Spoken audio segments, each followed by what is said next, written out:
What is up, everybody? It's the Illustrated Underground. Today we're talking about a very special cinematic event. Brand new day up in here. It's a brand new Yes. day. So this is the kind of superhero movie of the summer, the one that everyone was waiting for. And me and Quincy watched it over this weekend, and we're gonna just chat about it a little bit. Yeah, it was definitely a great movie. Loved it. I mean, first off, like, what were your initial thoughts, like, seeing the movie? What did you think about it, John? I think I had kind of low expectations. I had a lot of worries about it, to be honest. I was kind of concerned about the movie having a lot going on in it with all the characters in it. I felt the same way too. It was like I felt a lot going on. Like you had Tombstone and Scorpion. Obviously, you had like the kind of filler villains like Tarantula and Boomerang. But it was just like, okay, what are they trying to do? Why is the Hulk in it? Why is like to kind of see like all these characters in it and find out why. And then I don't know, I just felt that like with No Way Home, like I love the nostalgia or whatnot, but like other than that, like it was okay. And that's not to like, bad mouth it, but I like it. I like it. I like the nostalgia. I like seeing all the Spider-Man, but coming to that, I was like, what are they gonna do with Spider-Man next? I'm like, okay, well, he doesn't have his like moral compass Aunt May, and he doesn't really have anybody. So what type of Spider-Man story is this gonna be? Is what I was wondering. Yes. I gave the movie an 8 out of 10. That's my score outright. What about you, Quincy? Nothing's perfect in my eyes. Not to say the movie wasn't perfect, but I'll say either say 8 or 9. All right, a very solid 8 from me. This was a fantastic Spider-Man movie, and I think in the first thing I want to say, in the last episode, I was like, Ultimate Spider-Man is the most impactful Spider-Man comic on the movies, and that's true up until now. This is the first Spider-Man we've gotten that stepped out of Ultimate Spider-Man shadow and actually done something with some of the deeper cuts in the comics and was like very, very comic book accurate in a good way. I'm not really somebody that cares that much about comic book accuracy. As long as the movie's good, it's good.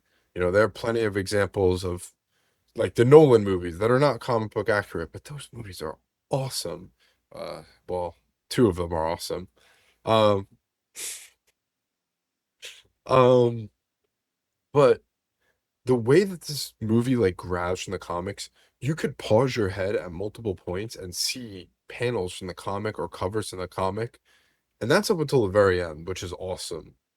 I mean, there are so many, like, even when Punisher brought Peter into the hospital, like literally Civil War, I believe issue 5 or whenever, when he's in the Iron Spider, and he's like, somebody get this man a medic, and I'm like, oh, wow. Yes. Like, even from when he's swinging the guy or whatever off the build, like, that's from Amazing Fantasy, his first debut, when he's just Hmm. swinging, he's just like, has the guy there. Or even when he's fighting some of the villains, like in the montage. Like, it's just very comic book nostalgia. And even if you want to go there and the inner monologues, like him, talking and contemplating with himself, and that's Peter Parker at his core, and that's what I think makes him great. Having that kind of inner monologue and like kind of like that doubt within himself, especially within MCU's Peter Parker. What's happened for him now? I agree, and I think Tom Holland brings it home with a decent performance. Probably the best Tom Holland performance I've ever seen. Now, I don't really think he's a great actor. Like he was okay in the Odyssey, not bad, just like okay, not good either. But I think he was really good in I've this. seen it. Oh, it's very good. But I think he was very good in this. I think he was very comfortable in the role and a little bit older and more mature, which I think worked. He kind of he's a little bit of like edginess to him, which I think the real like Peter Parker from the comics and the way I imagine Peter Parker, he always has like that little biting sarcasm, that little like cynicism at the end. Like he kind of is a little bit like that at times, especially when he's by himself. So I think it was cool to see Tom Holland have that. And Zendaya was a goat too. Yeah, She was great. yeah, for sure. I love the portrayal. I love Tom Holland. I Toby's my favorite Spider-Man, but I do Same. like Tom Holland. I don't think, yeah, a lot of people are like, now, like, oh, like, Tom is the greatest Spider-Man and all that. And like, Look, let's just I get could this see out of why here. some This is people his say best that. movie. This is his best movie. Yeah. Oh no, for sure, for Yeah. sure, for sure, for sure. I think so. I really feel like you have this trilogy, and I don't know if I think they're trying to do another like trilogy or another kind of continuation of that. So I would love to see where that goes. Yo, let me just say I think we something. like with okay. You have to live react to this. This is natural flow of the podcast. I have to bring this up. The chips that he made that he put on the Hulk, the universal inhibitor chip, Damage Control has it. The leader of Damage Oh Control yeah, is an X-Men villain. What are they about to do with those things? bro. That's what I was saying. Like I've They're seen a gonna lot of control the posts too that saying mutants. like, yo, like, yup, and then I mean, it opens up a lot of things like Sentinels. It could open up like just a lot of things to the Sentinels, to the Nimrods. Like it could to the Collars. I mean, it opens up a lot. Like literally, I was seeing posts that being like, "Yo, like Magneto's finna crash out because this teenager or whatever created like the technology to stop mutants." I'm like, thinking about that. Yeah, it's a little chip, but like now that like we really think about it, like damn, like Peter literally just created like mutant, deactivating or mutant inhibiting technology. And especially like you said, damage control has it. And especially you'll have a lot of people trying to replicate it within, that context, or like look at that incident and say, oh, a mutant went haywire. Let's try to, get that. Like I could possibly see William Stryker being in it, or if you wanted to pull Great and Creed. Yep. Sorry, I'm on an X-Men 97 craze, guys. But you could get all those like, friendships of humanity. So I feel like it did set up somewhat of the X-Men stuff, or was the back door open to the new X-Men movie that they're doing as a part of the MCU. So I think that works. There's already beef between mutants and humans. Jean Grey is a mutant. She's one of our first like X-Men straight up in the MCU. And she is not getting along with Damage Control, which are the real villains for killing her sister, honestly. Um, Yeah, but that was so deep. Damage Control could become another name later on down the line if they get in trouble and maybe have to change their name to something else. I don't know. We'll see. We shall see. Now for Jean, I don't know if this is the right movie for her to be introduced to kind of set her up as like this kind of like chaotic, like murdering or whatever. Not to say that Jean's not like that. Yes, I know the Phoenix or whatnot, but that's when like the Phoenix Force. That's not like just base Jean That's a Grey. separate entity. Exactly, that's what I'm saying. So like I feel that like for her to be introduced in this movie, I was kind of skeptical about. I mean, like I said, I like that it sets up the things for the X-Men, and like I think she's gonna go like she's on that bus. She's probably gonna go upstate because I believe the X-Men, canonically are based in Westchester. Big Westchester, big Westchester. Oh, But so I mean, I think that's what's gonna happen to her. And she's probably gonna go up there because I know they already casted Emma Frost and Beast and Rogue already for the movie. More casting to come. I can't wait to see. But I mean, I don't think this was the right movie for her, at least to blend in the whole mutant things. Because I feel like a lot of world building needs to come into ties with that. Like I know Captain Marvel or Miss Marvel set it up where like they kind of retconned Kamala and made her a mutant instead of an inhuman, and that kind of opened up like her powers were in mutation, and so you kind of have remnants. But I feel like with mutants, it takes a lot of world building. I do feel like the MCU needs that to have that world building aspect. So I feel like we need to read the MCU in order to get the mutants, the Inhumans, the Scrolls, all that. Like so they just don't come in waves. If you get what I'm saying. yeah. I think they have to set it up at some point. I just didn't feel like Jean Grey was a good Spider-Man villain. I think he has such like a rich rogues gallery. And I would have been happy with just Scorpion being the villain, to be honest. But unfortunately, the MCU everything needs to set up something. So we have Jean Grey as the villain in a really otherwise perfect Spider-Man movie. And not that I have a problem with Sadie Sink necessarily. Like I think she could be a really good Phoenix slash Jean Grey. She's not even Phoenix yet. She's Jean Grey in this movie, mind you. Yeah. Um, Yeah. like she's playing a good Jean Grey. She's doing the origin bit, and I appreciate that. But I don't know, does it fit in a Spider-Man movie? Maybe not. Because the best parts of this movie is Peter Parker with himself, and it's just him and Jean DeWolf, who, if you guys have read some of those great 80s comics, you know that Jean DeWolf is a very good character with a great story. Um, but great introduction, great pull for this movie. All the characters it introduced makes it feel like a very like grounded classic 80s or 90s Spider-Man story, and I like that.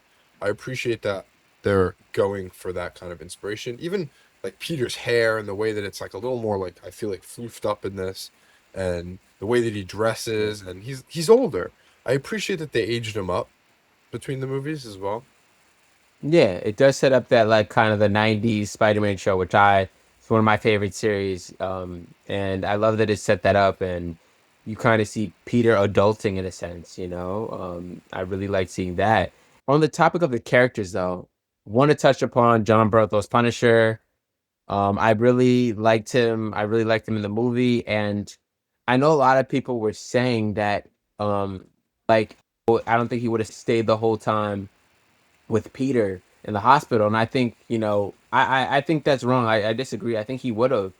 I think he is the type of character just like that. He wants to protect the good in the world. That's why I feel like when he connects with Peter, like when Peter shakes him out, it's like, oh, I expected it how you wanted, how I expected you to be how I wanted to be, like just a kid. And just seeing that goodness within Peter, that's what the Punisher does at his core. He respects heroes like Captain America, Daredevil, and Spider Man because of the good, and he tries to protect that and tries to make the actions or do the tough calls that they can't do because of their moral compass. I like seeing kind of like a sympathetic side to him, especially when he was talking about to Peter, like, you don't understand what I've been through, like, and them kind of going back and forth about that.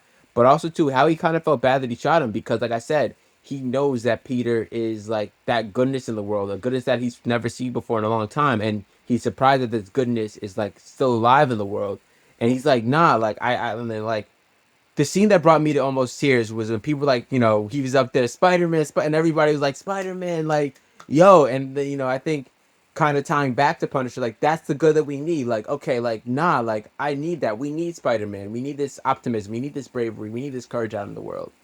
That's what we need. And like, that's why he felt bad that when he, accidentally shot Peter, like, dang, like, did I kill him? Did I do this? Because like, and that's why Frank was kind of getting a little emotional because he knows that Spider-Man is the good that the world needs. Yes, bro. I think you touched upon it very well. Like Spider-Man as a character represents like hope, and I think that scene in the crowd after the hospital where Frank dresses up as Spider-Man, that's the best scene in the movie. By Yeah. far. That's the best scene in the movie. And it's moments like that that you don't see often in the MCU, and I think this movie stands apart from the MCU. Now, in no ways am I saying the MCU is back because after this will come Slops Day. Um, but um I think this movie represents something wholesome about the character of Spider-Man in a way that we haven't seen since some of the early Tobey Maguire movies. I don't think it's better than Spider-Man 1, I'm going to say that. Some people are saying it's the best live action Spider-Man. I don't think it's better than 1 or 2. I think 2 Yeah. is the Hmm. best still, in my opinion. But I just really respect some of the creative liberties that Daniel Dustin Cretton took with this movie. I really think that he is a very good director. I actually checked out his other movie, Short Term 12, which stars Brie Larson and Rami Malek, and that movie is so and Lakeith Stanfield, so good, Mm. such an incredible actor. Um, he's a goat. That was one of his first performances, and he takes away the cake in that movie. But two movies by the same director, he just has such like an emotional core to his movies, and he works really good revolving around these characters that are kind of hopelessly trying to hold the pieces together. And I think that's a lot of what Peter was in this movie. He was trying to hold the pieces of everything together, the way that Brie Larson's character in that movie is kind of trying to hold the pieces of her situation together.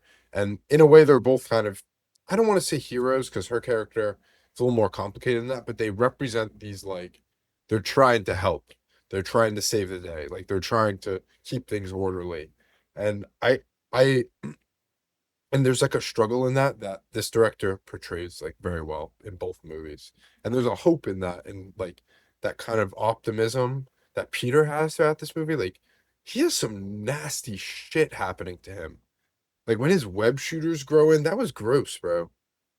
Yeah, we've seen this within a lot of Spider-Man comics. Like, Spider-Man can never be happy and or can never like just find happiness. Like, so okay, hey, what can I do? What do I do to feel happy? What makes me feel simplicity? So we see him grappling with that, like, all the time. He's just like, in the lab or in his apartment, just working, working, and working.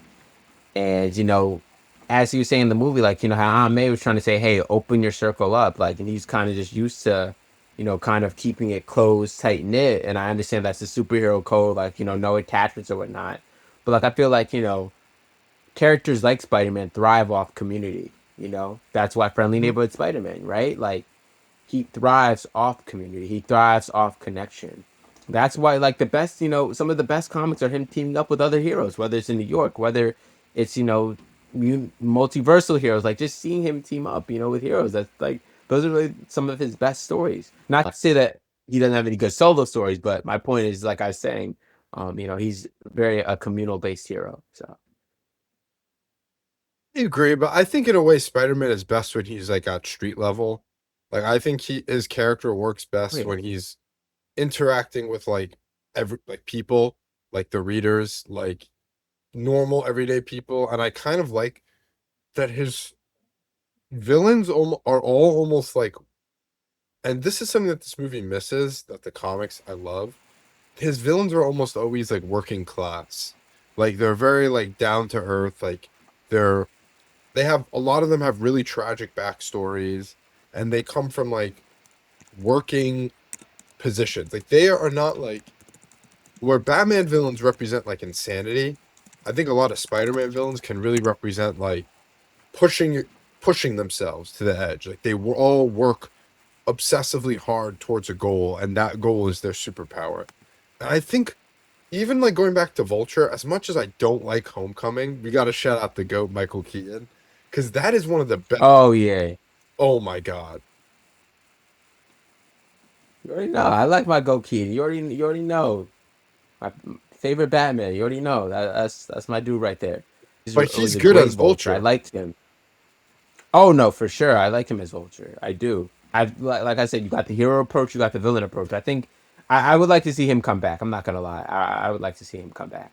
100%. That would be really great. 100%. Please, Marvel, bring him back. Bring him back. Y'all need a Sinister Bring him Six. back. Come on. Oh yeah, I I think a mean, Sinister Six would have been awesome. For no, why would they not do it for No Way Home? They they did the Sinister Five. What's wrong with them? I guess like I said, it was just a nostalgia fest. So it was. I feel like it was more so of like everybody's old villains. I feel like we will get a Sinister They Six could in have time, had six. hopefully. If Vulture was in there, they could have had six. That's all I'm Yeah, gonna say. yeah. That's all I'm gonna say. Yeah. If Vulture flew in, he broke out of some prison, they would have been like, "We're the Sinister Six." They didn't even have to call them that. Why would they bring back only five villains?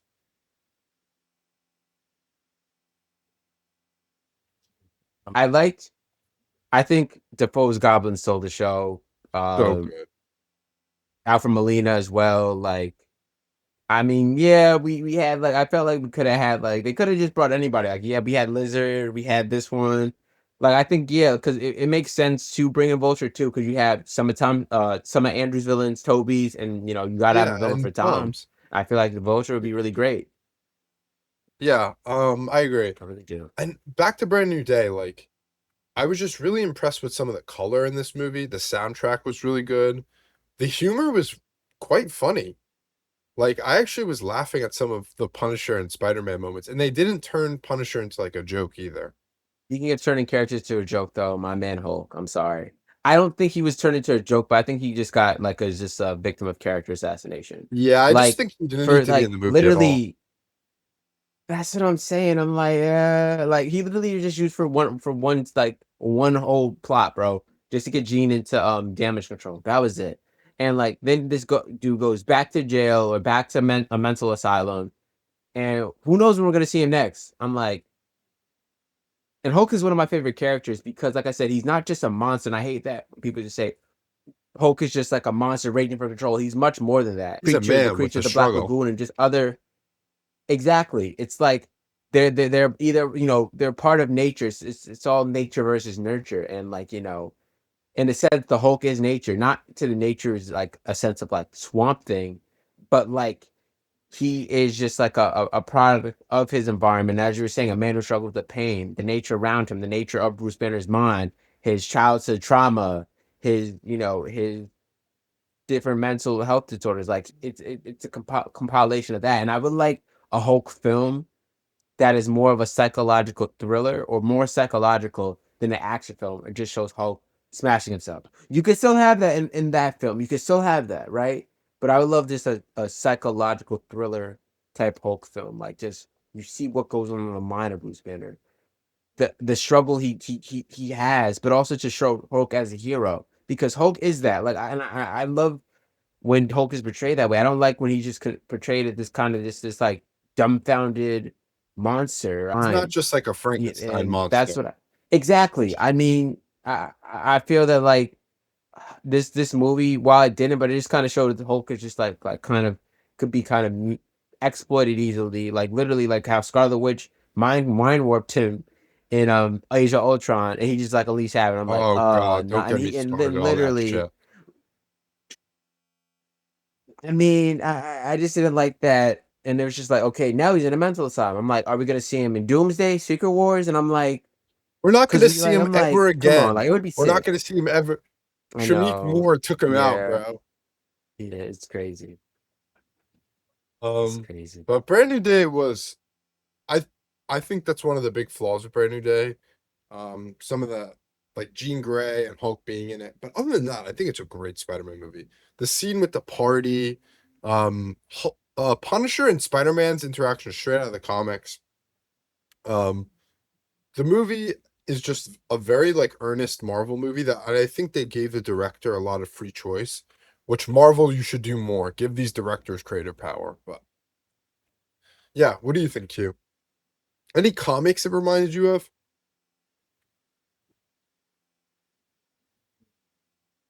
I feel like the comics that this reminded me of a lot of the 80s and 90s stuff with the Spider-Man written by like, Like the JMD James Straczynski stuff? Mateus. Yeah, yeah, I was gonna say him too. Straczynski reminds me of that. It doesn't really necessarily remind me of Bendis, not a lot. And then I would also say like the Spider-Man issue, which I like, is If This Be My Destiny, where which was inspired by like a scene where he's just lifting up the water and the everything. He's like, I can do it, and like just like I feel like the core like of Spider-Man trying to be persevere. Especially I got that vibe of that when him and Jean were kind of psychologically talking to each other when he was fighting the Hand, which they didn't need to be in the movie either. But that's another story for another day. Oh God. I like that. I like that because he's like, who are you? Are you like pretty much Gene pretty proposed this ultimatum? Like, are you man? Are you a monster? Are you Spider Man? Are you Peter Parker? Like, and I guess I like Jean. I guess her like kind of approach should be like, are you gonna accept your mutation or like your evolution, or are you gonna kind of just like reject it and trying to suppress it? And I Yes. like that, like Jean being that anchor. So I like seeing that, and I kind of how he was like, I'm both, and like just goes like, oh fucking, and kind of does that. And I understand that's contrasting different from this be my destiny, but just the thing of Spider-Man persevering and accepting who he is and Pushing accepting forward. that, like, exactly, But man. this was a fantastic movie. I think just kind of my closing thoughts on it. I was excited to see Spider-Man in the theater. The way that he was moving was great. The music was great. The colors were great. This popped like a comic in so many ways, this movie. And it was a good one. It reminded me a lot of Superman from last year. A lot of the same kind of tones and a lot of a similar theme of like hope. But there's more of a darkness to this movie, which I appreciate. and there are some scary scenes in it, and I think could lean into that more. I think Spider-Man can be a little bit of a dark, edgy character, a little bit, not too much. Don't go crazy with it. And I have a feeling they're going to do the symbiote arc. I hope they don't bring that into this, honestly. But I really do Secret like Wars, I think they this. might do it. Yeah, I think you're right. Really like this movie. The post-credit scene. Oh, ending where he dabs up Ned and Ned remembers. A lot of people are complaining about. I think it's a nice, Yeah, earnest way to end the movie. Like it was very sweet yeah. and honest, and I yeah, I just appreciated that because Peter went through it in this fucking movie. Oh my God, Peter went through it like big time. Yeah, I mean, I guess my closing thoughts, I liked it. I like that it is a solid, like, you know, kind of like, a solid, street level while it has the mutants and stuff, but it's just a solid, I want to say, self-contained, I'll say, self-contained Spider-Man story. And, Yes, it strips Spider-Man down to like the core, like of his personality, his doubts, and his grief. And I feel like we really got to see that. And I like how, as you were saying, I think earlier with the villains, I like how each of the villains, I know they didn't really do this with Jean, but how each of the villains like kind of like a spoil for Spider-Man. Like if you think about it, okay, like Dr. Octopus uses his mind and his arm for like self-control and his ego, and you got the lizards. Both of them got their animal powers, but like Peter is really like a hero while he's a monster, and Green Goblin is pretty much, there's a lot you could unpack with this. And I feel that like I would like to see more of Spider-Man's villains, like especially I Tombstone and stuff agree. like that, and him coming into contact with them. So hopefully, I mean, for these next two films for Tom Holland, I hope we get that. I hope we get Or an a Sinister animated strip. Six, maybe him teaming up. Yeah, I mean him teaming up with a certain lawyer from Hell's Kitchen. Let's get that happening. I want to see it. There's just a lot you could do. There's just a lot you could do. I agree. But those are my Um, closing thoughts. Yeah. yeah, great movie, 8 out of 10, solid. I think to give a little quick thing about the post-credit scenes, because we're not reviewing movies based off their post-credit scenes. That's silly. Um, but I think that will be probably related to Tobey Maguire. That's my prediction. What it is. What I do was you gonna say that think? too. Yep. Yeah, I thought it so too. I was thinking they were getting sent. He was getting sent to like Battle World. I was thinking it's setting up Secret Wars maybe, because like it's like it kind of goes and expand and it transports stuff. Like maybe it's that Battle World, and he gets transported to Battle World, or maybe if that's like possible. just maybe another multiverse or move, or like it's like when it's static. Maybe that's a different universe. And I think it Possible. does have something to do with either Tom Holland, but I think more so Toby if it's going like another universe. So yeah. Yeah, I think so. Um, the next Quincy, the next Spider-Man movie we will be reviewing on the Illustrated Underground will be Beyond the freaking Spider-Verse. Oh my Oh no, I can't God. wait for that. Dude, I really just love Spider-Man. He's a great character. It's great that we've gotten to visit him. Hope you guys enjoy the nerd talk and just look out for what we got coming up next. We got some cool stuff coming up for this season of the Illustrated Underground. Q, any closing thoughts Keep on reading, keep on learning, and read some Spider-Man. Let us know your favorite Spider-Man comics in below in and the thoughts? comments. Let us know your Spider-Man thoughts too. All right, this is the Illustrated Underground signing off.